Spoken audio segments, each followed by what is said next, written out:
Assalamualaikum warahmatullahi wabarakatuh. Perkenalkan, nama saya Fahri Arista dengan NPM 2042378. Di sini saya akan menceritakan salah satu cerita rakyat dari daerah saya, yaitu tentang legenda Bujang Kurap. Nah, dahulu kala hiduplah seorang pemuda tampan, sakti dan memiliki budi luhur. Ada yang menyebutnya ia keturunan dari bangsawan dari Minangkabau atau keturunan sakti dari tokoh sakti si pahit lidah. Untuk menguji kebaikan hati manusia dan untuk menghindari kesombongan, pemuda ini menggunakan kesaktiannya untuk mengubah wujudnya menjadi seorang pemuda yang berpenyakit kulit atau kurap di sekujur tubuhnya. Ia kemudian dikenal sebagai Bujang Kurap. Bujang Kurap berkelana dari desa ke desa membantu orang yang membutuhkan tanpa memamerkan kekuatannya. Nah, pada suatu hari, Bujang Kurap tiba di sebuah desa yang tengah merencanakan pesta rakyat besar-besaran.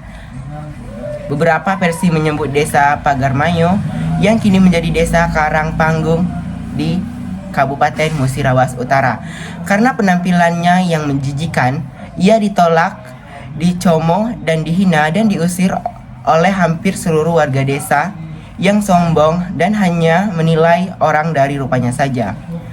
Bahkan ia dilempari dan diludahi oleh orang sekitar. Kebaikan yang pernah dia lakukan untuk desa tersebut seakan sirna tak berbekas. Ada seorang nenek yang baik hati pada saat pemuda si Bujang Kurap ini diusir di orang-orang ramai. Kebaikan hati seorang nenek ini di tengah penolakan, hanya ada seorang nenek tua yang baik hati, terkadang disebut sebagai nenek Bangkuak, yang mau menerima si Bujang Kurap ini. Nah, nenek Bangkuak ini memberikan dia makan, tempat tinggal, dan memperlakukannya hormat seperti layaknya anaknya sendiri. Bujang Kurap pun sangat terharu dengan kebaikan sang nenek. Sebelum kembali ke tempat pesta, Bujang Kurap meminta izin dan berpesan kepada nenek agar membuat sebuah rakit dan mengikatnya di tiang rumah, serta agar naik ke rakit itu apabila terjadi sesuatu yang aneh. Nah, kembalinya si Bujang Kurap ke tempat pesta, Bujang Kurap kembali dihina dan diejek. Merasa murka atas kesombongan dan keangkuhan warga desa, Bujang Kurap menantang mereka. Ia mencabut sebilah lidi atau ranting yang ia tancapkan ke tanah. Ia berseru bahwa jika ada warga yang mampu mencabut lidi itu, ia akan pergi.